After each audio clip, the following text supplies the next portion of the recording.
اس وقت ہم میں سے ہر ایک خوش نصیب بھی ہیں اس معنی کر کہ اللہ تعالیٰ نے الحمدللہ اپنے فضل و کرم سے ختم قرآن کی اللہ نے سب کو توفیق عطا فرمائی۔ سننا سنانا کوئی معمولی بات نہیں ہے، یہ اللہ کے طرف سے جب کسی کے ساتھ خصوصی انعام ہوتا ہے انہی کو اللہ یہ توفیق نصیب کرتے ہیں۔ اللہ کا فضل ہے، کرم ہے، الحمدللہ اللہ نے ہم میں سے ہر ایک کو یہ خوش نصیبی عطا فرمائی۔ الحمدللہ وحدہ والصلاة والسلام علی من لا نبی بعدہ، اما بعد فاعوذ باللہ من الشیطان الرجیم، بسم اللہ الرحمن الرحیم۔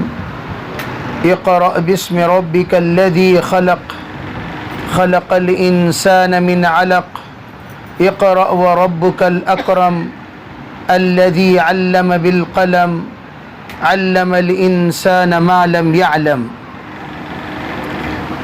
عن ابی ہریرہ رضی اللہ تعالی عنہ عن النبی صلی اللہ علیہ وسلم انہ قال من نفس عن اخیہ المؤمن کربة من کرب الدنیا نفس اللہ عنہ کربة من کرب الآخرہ، من یسر علی معسر یسرہ اللہ علیہ فی الدنیا والآخرہ، واللہ فی عون العبد ما کان العبد فی عون اخیہ، ومن سلک طریقا یلتمس فیہ علما سہل اللہ له طریقا الی الجنہ، وما اجتمع قوم فی بیوت من بیوت اللہ یتلون کتاب اللہ ويتدارسونه فيما بينهم إلا نزلت عليهم السكينة وغشيتهم الرحمة وحفتهم الملائكة وذكرهم الله تعالى في من عنده، أو كما قال عليه الصلاة والسلام۔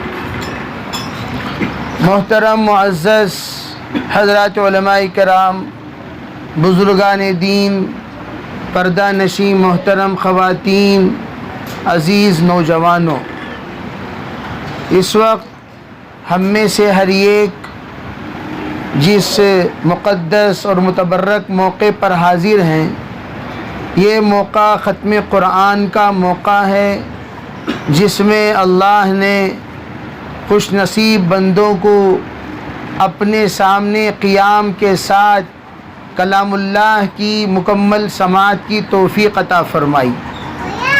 تمام قرأت کلام میں سب سے اعلیٰ درجے کی قرأت نماز کی قرأت ہے، تمام سماعتوں میں سب سے اعلیٰ درجے کی سماعت نماز کی سماعت ہے۔ نماز میں پڑھنا سب سے اعلیٰ درجے کا پڑھنا، نماز میں سننا سب سے اعلیٰ درجے کا سننا۔ اللہ نے الحمدللہ اس اعلیٰ درجے کا سنانے کی توفیق دی۔ کتنا بڑا مجمع اس وقت دنیا میں ایسا ہے جو قرآن پاک سننے سنانے سے بہت محروم ہے۔ مشہور واقعہ ہے، حضرت امام بخاری رحمۃ اللہ علیہ کے سلطنت علاقہ جہاں پر حضرت کی پیدائش ہوئی اس کو بخارا اور سمرقند کہا جاتا ہے۔ وہاں کے علاقے کی تفریح کے لیے ایک نوجوانوں کی جماعت بہت سارے ملکوں سے پہنچی، اور وہ لوگ تفریح کرنے کے بعد جب کچھ علاقے پر سے گزر ہوا تو ایک بوڑھیا جو اس علاقے میں ایک محل میں رہا کرتی تھی، اس نے ان کو بلایا اور بلا کر ان کی ضیافت کی۔ جب ضیافت کی تو بڑے خوش ہوئے۔ خوش ہونے کے بعد ان لوگوں نے نماز کا وقت جب قریب آیا تو کہا ہم لوگوں کا نماز کا وقت قریب ہے، ہم لوگ نماز پڑھنا چاہتے ہیں۔ تو ان لوگوں نے اس گھر میں نماز ادا کی۔ وہ بوڑھیا بہت ہی زیادہ تعجب کے ساتھ، حیرت کے ساتھ دیکھتی رہی۔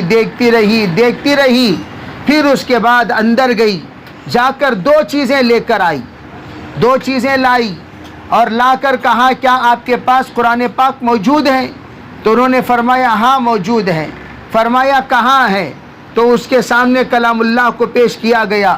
وہ اس کلام اللہ کو اپنے ہاتھ میں لی اور لے کر اپنے آنکھوں پر لگائی, بوسہ دیا, سینے پر لگایا, سر پر رکھ لیا, اور یہ میرے رب کا کلام ہے, یہ میرا رب کا کلام ہے, یہ میرا رب کا کلام ہے کہتی رہی مکرر سے کرر. اور پھر اس نے کہا کہ یہ بکسہ ہے, اس کے اندر زیورات ہیں, میں نے یہ نیت کی جو بندہ سب سے پہلے مجھے کلام اللہ کی زیارت کرائے گا اس کو میں سب سے پہلے یہ چیز عنایت کر دوں گی.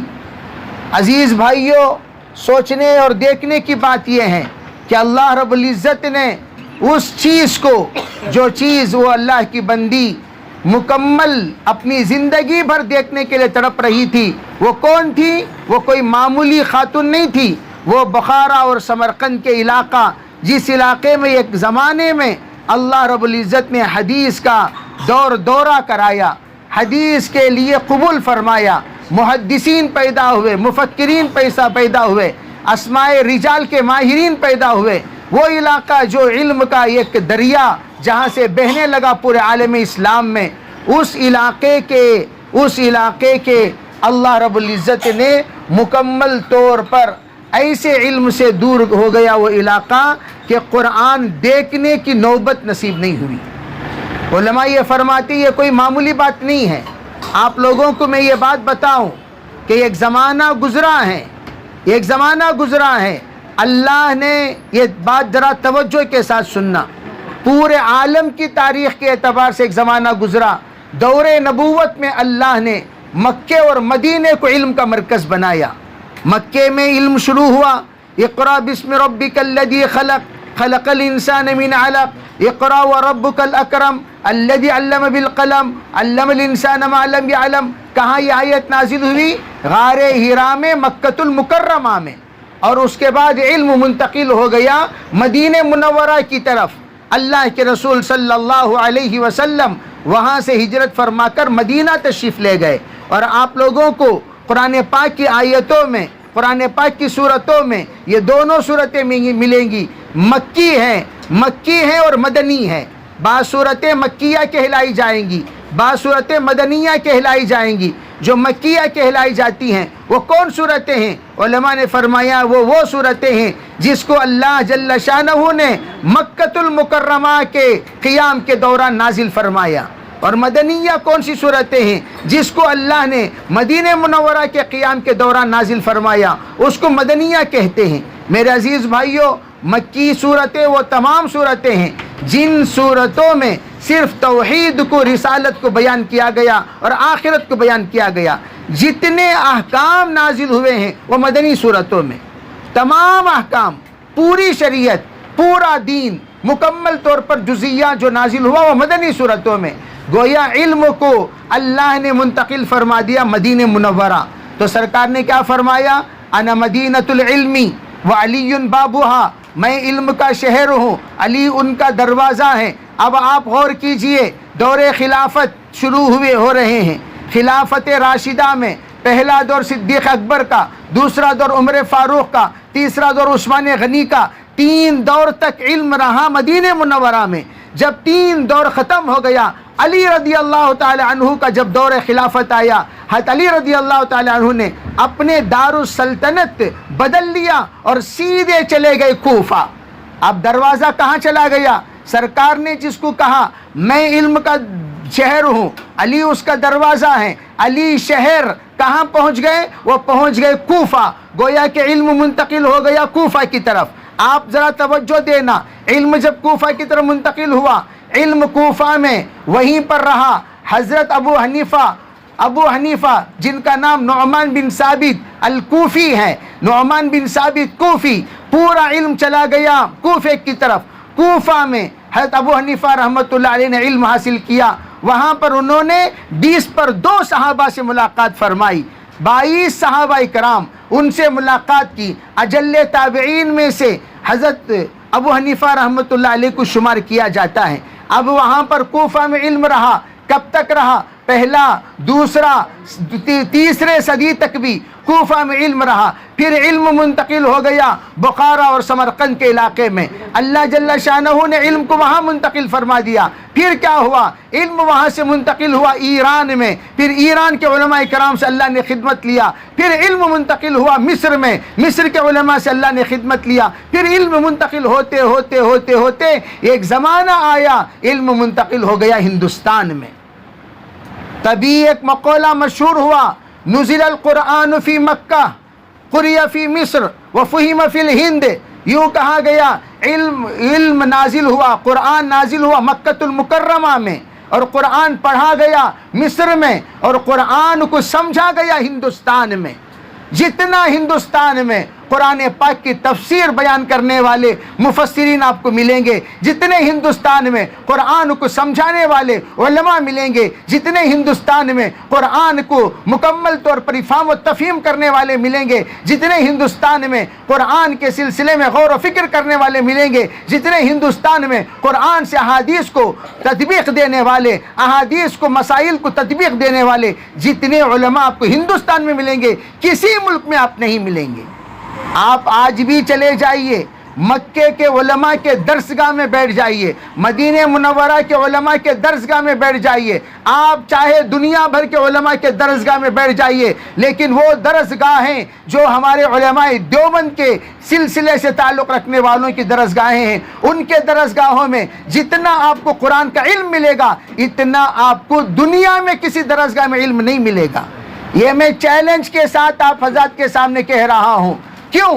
یہ کوئی معمولی بات نہیں۔ جس وقت مصر کے علماء کرام کا دور ہوا، جس وقت مصر کے علماء کرام کا دور ہوا تو کیا ہوا؟ مصر کے علماء کرام چلتے چلتے جب انہوں نے یہ سنا، ارے بھائی بہت چرچا چل رہا ہے، بہت پرچہ چل رہا ہے، بہت ہنگامہ چل رہا ہے اس بات میں کہ مصر کے علماء کرام کے سامنے یہ بات کہی جا رہی ہے قرئ فی مصر فہم فی الہند، ہند میں قرآن سمجھا گیا ہے، تو ذرا دیکھیں تو صحیح ہندوستان کے علماء کتنا سمجھے ہیں، ہندوستان کے علماء کے علم کا معیار کیا ہے، ہندوستان کے علماء کے فہم کا معیار کیا ہے، ہندوستان کے علماء کی سمجھ کا معیار کیا۔ ایک امتحان لینے کے لیے مصر کے علماء کا دور ہوا، ہندوستان میں دور چلتا رہا، چلتے چلتے اتنا زیادہ متاثر ہوئے جیسی کوئی کارگزاری ان کے سامنے نہیں آئی۔ آخر میں وہ دارالعلوم دیوبند پہنچے، دیوبند پہنچنے کے بعد ان کو یوں کہا گیا ذرا آپ انور شاہ کشمیری، یہاں پر ایک محدث ہیں، انور شاہ کشمیری ایک شیخ الحدیث ہیں، انور شاہ کشمیری ایک اللہ کے بندے ہیں جن کو اللہ نے علوم و فراست کا عجیب و غریب فن دیا ہے، ذرا ان کے درسگاہ میں بیٹھ جائیں۔ ان لوگوں نے ان کے درسگاہ میں بیٹھے۔ میرے بھائیو عزیزو، آپ ذرا توجہ دیں، شاہ صاحب کے درسگاہ میں بیٹھے ہوئے ہیں، حدیث کا درس ہو رہا ہے، حضرت شاہ صاحب علیہ رحمہ کے سلسلے میں قاری محمد طیب صاحب رحمۃ اللہ علیہ فرماتے ہیں حضرت شاہ صاحب جب کوئی حدیث پر کلام کرتے تھے 7 فنون پر کلام کرتے تھے، 7 عنوان پر کلام کرتے تھے، کوئی معمولی کلام نہیں ہوتا تھا، علم کا دریا بہتا جا رہا ہے، حدیث پڑھتے جا رہے ہیں، تطبیق دیتے جا رہے ہیں، مسائل نکالتے جا رہے ہیں اور تشریح کرتے جا رہے ہیں، اور اس میں علوم کے خزانے نکالتے جا رہے ہیں۔ اتنی تشریح اتنی تشریح اتنی تشریح، میں نے ان کے صاحبزادے انور شاہ کشمیری کے شاگرد بھی ہوں، اللہ نے یہ توفیق بھی دی، ان کے درسگاہ میں ماشاءاللہ بیٹھ کر ہم نے حدیث کا درس سنا ہے، حدیث سمجھا ہے، حدیث کے سلسلے میں تشریح سنی ہے۔ میرے بھائیوں، آپ حیرت میں پڑ جاؤ گے، صرف انما الاعمال بالنیات پر، انما الاعمال بالنیات پر 300 گھنٹوں کلام کیا کرتے تھے۔ 1 گھنٹہ 2 گھنٹہ 3 گھنٹہ نہیں، 300 گھنٹے، روزانہ 3 گھنٹے سے 4 گھنٹے تک کلام ہو رہا ہے۔ آدھا سال گزر جایا کرتا تھا، انما الاعمال بالنیات کی تشریح مکمل نہیں ہوتی تھی۔ ہم لوگ بھی علم حاصل کرتے ہیں، ہم سے پوچھو سرسری فرائض کا علم ہے، سرسری سنتوں کا بھی مکمل علم نہیں ہے، پھر بھی اپنے آپ کو علامہ سے کم نہیں سمجھتے۔ ہم یوں سمجھتے ہیں ہم تو بھائی اس وقت کے مفسر ہیں، محدث ہیں۔ اگر آپ سے یوں کہا جائے عربی خاندان میں سب سے بڑا دین کا سمجھدار کون، اپنے آپ کو سر فہرست رکھیں گے اور یوں کہیں گے ہم ناچیز، کہیں گے تو ناچیز، سب سمجھیں گے میں سب کچھ ہوں، سب چیزیں میں ہی ہوں۔ کہیں گے کیا؟ ابھی بندے کو ایک صاحب یہیں آئے ہمارے دارالقضاء میں، بیٹھ کر کہنے لگے مولانا مجھے اللہ نے اتنا علم دیا، اتنا علم دیا، زیادہ سے زیادہ میں جانتا ہوں تعلیم الاسلام کا بھی آدھے سے زیادہ علم ان کو نہیں ہوگا، لیکن کہہ رہے تھے اتنا علم دیا، آپ حیرت میں پڑ جائیں گے کہ مجھے اللہ نے کتنا علم دیا۔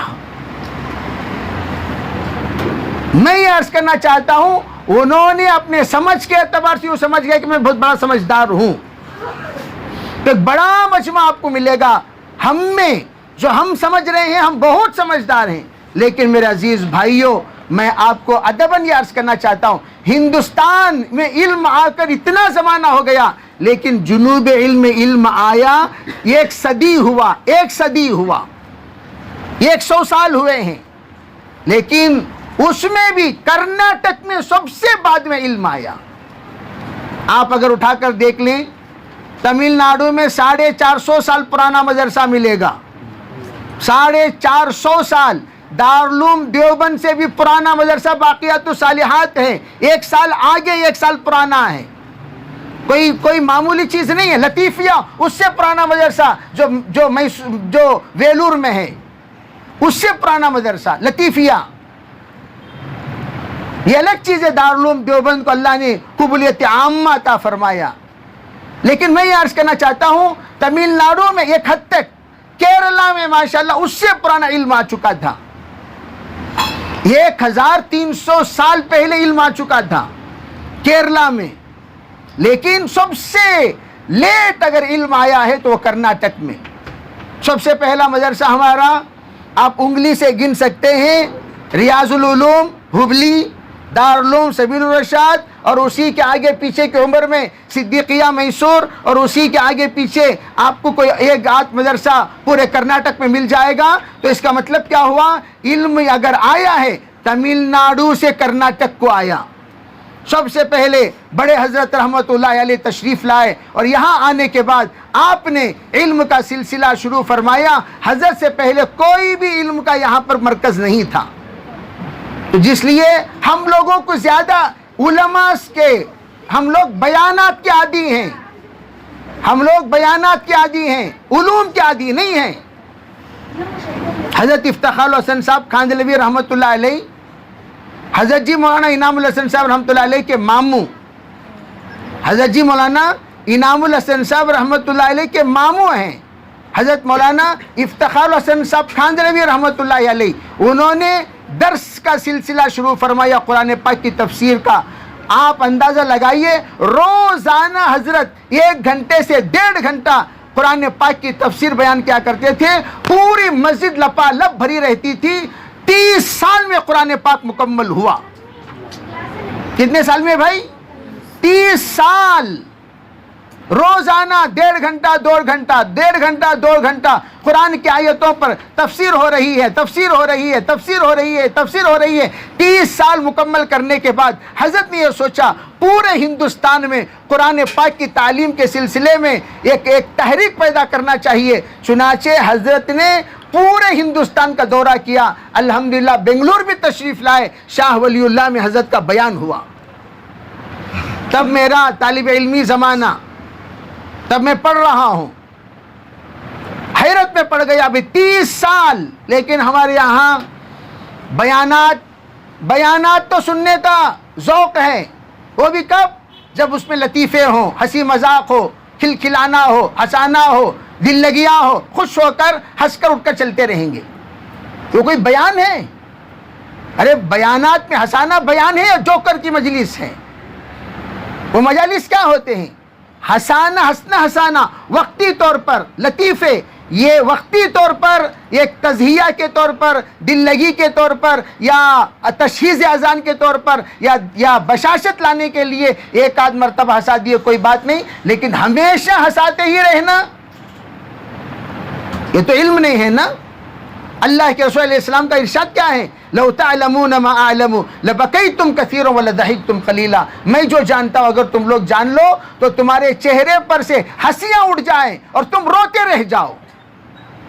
اس لیے علم اور علماء کے یہاں پر قدردانی بہت کم ہے، لوگ بہت غلط تولتے ہیں۔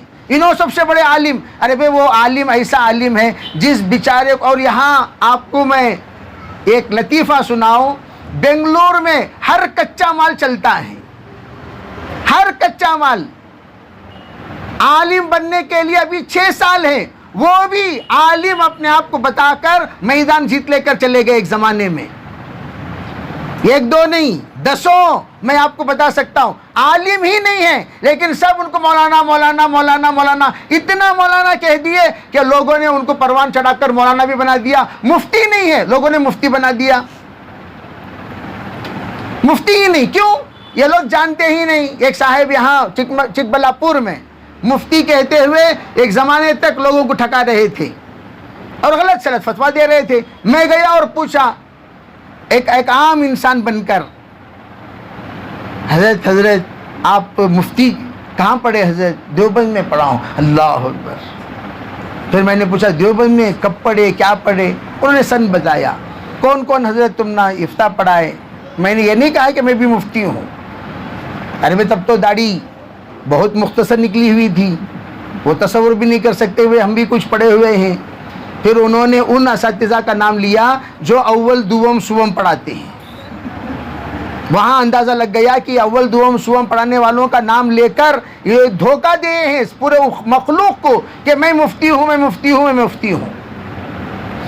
تو میں عرض کرنا چاہ رہا تھا کہ مفتی کسے کہتے ہیں ہم نہیں جانتے. ہم لوگ مولانا تمہیں مفتی کہا, انہوں بھی مفتی. کون مفتی؟ انہوں بھی مفتی. ارے بھائی یہ مفتی ہے تو یہ مفتی کا معیار کیا ہے؟ یہ کس معیار کا مفتی؟ جیسے انجینئر ہے, انجینئر پاورفل انجینئر ہوتا کہ نہیں ہوتا؟ سینئر, موسٹ سینئر, اپنے تجربے کے اعتبار سے انتہائی ماہر. اسے لے لگ جا کو ایک نو فارغ انجینئر کو, انہوں بھی انجینئر کا, تو اس کے سامنے انہیں پوترا بھی نہیں ہوتا, پڑ پوترا بھی نہیں ہوتا, کسی کونے کا نہیں لگتا. اس کو لے کر ہم لوگ اتنے بڑے آدمی کو تشبیہ دے رہے ہیں. اسی طرح ہمارے یہاں علماء کا معاملہ, علماء کو غلط تولتے ہیں. ان کے پہاڑ بھی گزرے ہیں, جیسے مولانا امداد اللہ صاحب, انجم رشادی رحمۃ اللہ علیہ, حضرت مولانا مفتی اشرف علی صاحب, یہ سب کوئی معمولی علماء نہیں تھے, اپنے فن کے ماہرین. حضرت امانی صاحب اپنے فن کے ماہرین. امانی صاحب تو اپنے زمانے کے سب سے بڑے سائنٹسٹ گزرے ہیں, جنہوں نے پانی سے کشتی چلا کر دکھایا, پانی سے کشتی چلا کر دکھایا. اور کہا لوگوں نے جس وقت اس کو پیش کیا گیا, حضرت یہ پانی سے کشتی چلا کر تو دکھا دیے, یہ ہمیں بیچ دیجئے, میڈ ان انڈیا کا نہیں. لال پیٹ کے تھے وہ, تمل ناڈو کے لال پیٹے کے, تو وہ کہنے لگے نہیں, میڈ بائی امانی ڈالو گے تو میں دوں گا, ورنہ توڑ دوں گا. توڑ دی حضرت نے. نہیں, مسلمان کا نام آنا چاہیے, امانی کا نام لکھو. کون تھے وہ؟ مفتی اشرف علی صاحب رحمۃ اللہ علیہ کے نانا تھے, حضرت ابو سوسہ رحمۃ اللہ کے خسر. اتنے بڑے انسان ہندوستان میں, جنوبی ہند میں گزرے ہیں, ہم میں سے کسی کو پتا نہیں. میرے عزیز بھائیو, اس لیے میں کہتا ہوں ایک ذوق بدلو, ٹیسٹ بدلو, علمی ذوق پیدا کرو, علمی چسکا پیدا کرو, علمی ایک ماحول بناؤ, سمجھداری کا ایک ماحول بناؤ, قرآن و حدیث کا فہم کا ایک ماحول بناؤ. اگر ماحول بنائیں گے تو انشاءاللہ اللہ تعالیٰ بنا دیں گے. اس کے لیے ایک درد ایک زمانے سے, ارے بھئی ہم اس محلے میں رہتے ہیں, ہم اس محلے کے لیے کچھ نہیں کیے. ہم اس محلے میں رہتے ہیں, اس محلے کے لیے ہم نے کیا کیا؟ ہم نے ابتدا میں جب آئے تو تعلیم بالغان کا سلسلہ شروع کیا. آنے والے آئے, پڑھنے والے پڑھے. پھر اس کے بعد تعلیم بالغان تو آپ جانتے ہی ہیں, مینڈکوں کو تولے جیسا, بلا کو تول کو شروع میں 40 رہتی, پھر ذرا 15 دن کے بعد دیکھیں تو 4 جنے بٹ کر ہوتی وہاں. کیا قصہ؟ میں یہ کام میں وہ کام پورے چلے گئے. نہیں, جس طرح ہم نماز پابندی سے پڑھتے ہیں, نیت یہ کریں انشاءاللہ ثم انشاءاللہ ہم لوگ پابندی سے تعلیم بھی حاصل کریں گے, کوئی مشکل نہیں. اس کے لیے ہم نے یوں سوچا کہ جس طرح دروس رمضان چل رہا ہے, رمضان مبارک کے درس چل رہے ہیں, ماشاءاللہ بہت سارے لوگ مکسلر میں بھی سن رہے ہیں اور یہاں بھی ماشاءاللہ آ رہے ہیں. خواتین کے ہزاروں مسائل ہم نے ماشاءاللہ اب تک میرے خیال سے جب سے ہم لوگوں کا درس شروع ہوا اب تک 150 سے 200 مسئلے حل ہو گئے ہیں.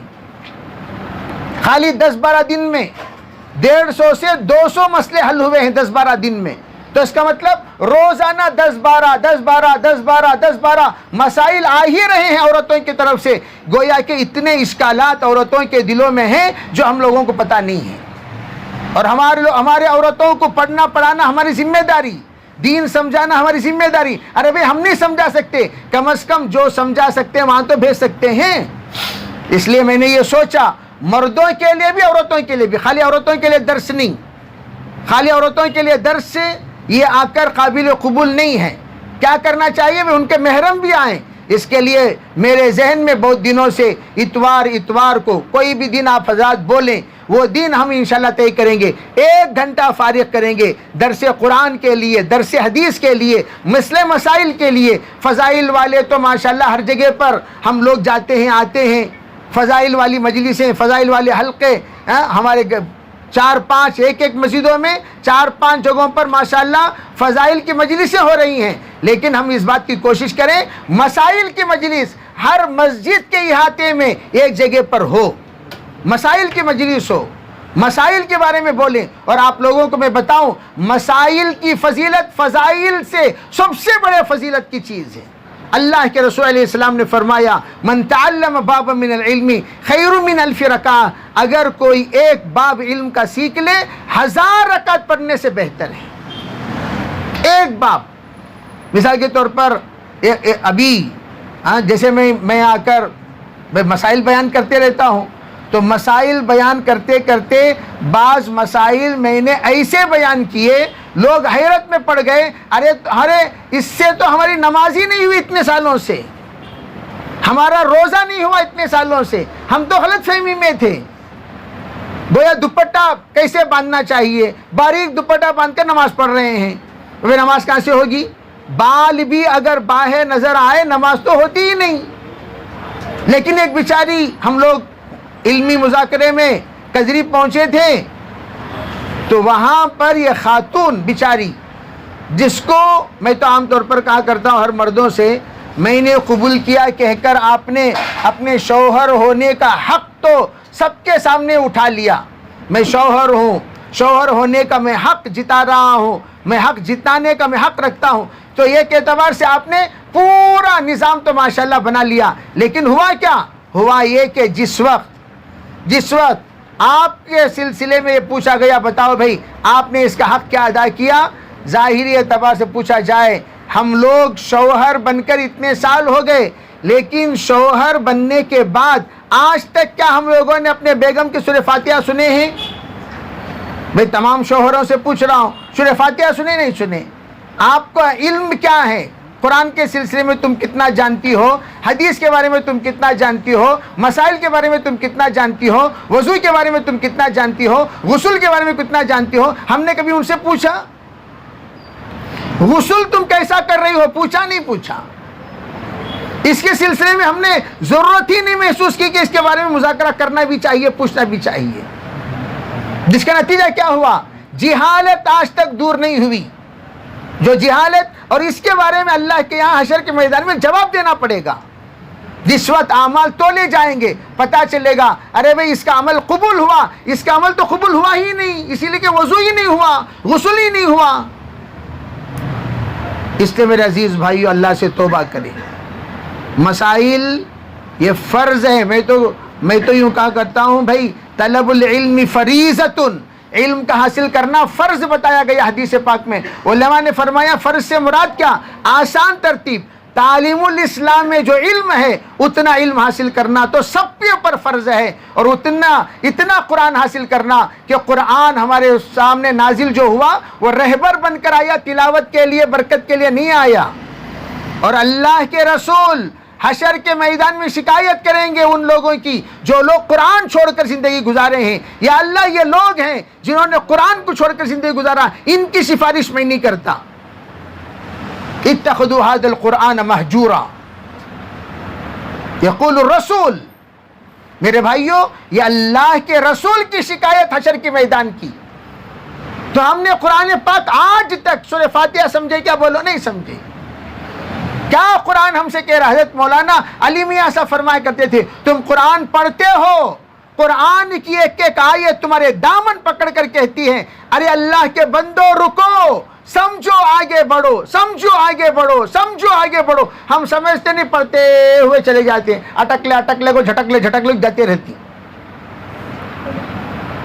آج ہم اپنے حق ادا کرنے کے لیے تمہارے درمیان کہہ رہے ہیں ارے بھئی آؤ پڑھ لو، کل کا دین وما علینا الا البلاغ المبین. اللہ سے تو ہم کہہ دیں گے یا اللہ اعلان کرنا ہمارا کام تھا، وقت متعین کرنا ہمارا کام تھا، پڑھنے کے لیے پڑھانے کے لیے اپنی ذمہ داری سمجھ کر بیٹھنا ہمارا کام ہے. یا اللہ آگے وہ آپ جانے اور آپ کے بندے جانے. اس لیے میں ادباً آپ سے کہہ رہا ہوں کہ سب مشورہ دیں. کیا اتوار کا دن مناسب ہے؟ سب انشاءاللہ حاضر ہوں گے کیا بھائی؟ ارے مشورہ دیں کہ کون سا دن مناسب ہے. کوئی یہ دن مناسب نہیں مولانا، وہ دن مناسب، یہ دن ہم نہ بہت کاماں رہتی، یہ دن ہمیں فری رہتی، یہ وقت مناسب، وہ وقت مناسب. مشورہ کرنے کے بعد وقت متعین کریں گے تاکہ مرد حضرات بھی حاضر ہوں، عورتیں بھی حاضر ہوں. اس کے لیے گروپ بنایا جائے، اعلان کا گروپ، سب کا جتنے یہاں حاضرین ہیں سب کے ایک واٹس ایپ گروپ بنائیں. ایک واٹس ایپ گروپ دروس القرآن کے نام سے یا دروس شریعت کے نام سے، دروس شریعت کا گروپ باقاعدہ، اس میں اعلان ہو، ریمائنڈنگ ہو، بھئی درس ہوگا، سب ساتھی حاضر ہوں اور سب ساتھی جواب دیں. انشاءاللہ تم جواب دو گے تب پتہ چلے گا انہوں نے ہماری بات کو، ہماری دعوت کو قبول کیا ہے نا بھئی. آپ سب میسج دیکھ لے کو خاموش بڑے کو تو کیسا معلوم ہوتا بھئی ہاں بول رہے ہیں یا نہ بول رہے ہیں؟ کیسا معلوم ہوتا؟ تو اس کے لیے سب ساتھی تیار ہیں کیا بھائی؟ کون سا دن؟ مستورات اپنی رائے پرچی میں بھیجیں. مرد حضرات بتاؤ کون سا دن؟ بولو بھائی، مشورہ کرو، پوچھو آپس میں، اپنی اپنی رائے دو. کھڑے ہو.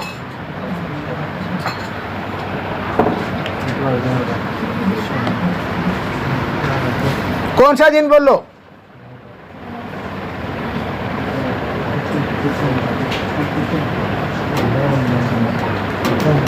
ندیم کھڑ کو پوچھو، بولو بھائی، اندر رائے دو.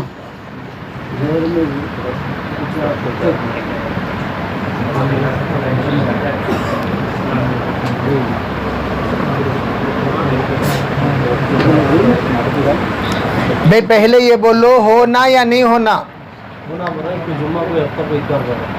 ہونا نہیں ہونا بھائی؟ درس ہونا یا نہیں ہونا؟ ہونا کو تو نہیں، ہونا کو تو بھی ہم لوگ بھائی زبردستی نہیں. کیا بھائی ہونا نہیں ہونا؟ بھائی ہونا. تو کب ہونا بولیے؟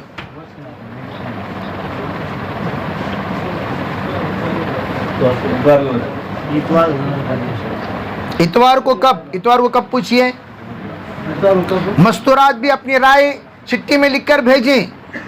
آزو والے بازو والے سب انشاءاللہ نیت کرو ہفتے میں ایک بار 1 گھنٹے کے لیے آؤ، بس کوئی مشکل نہیں. کون سا وقت کیا رہے گا؟ بولو بھائی وقت کیا رہے گا؟ اتوار میں کب؟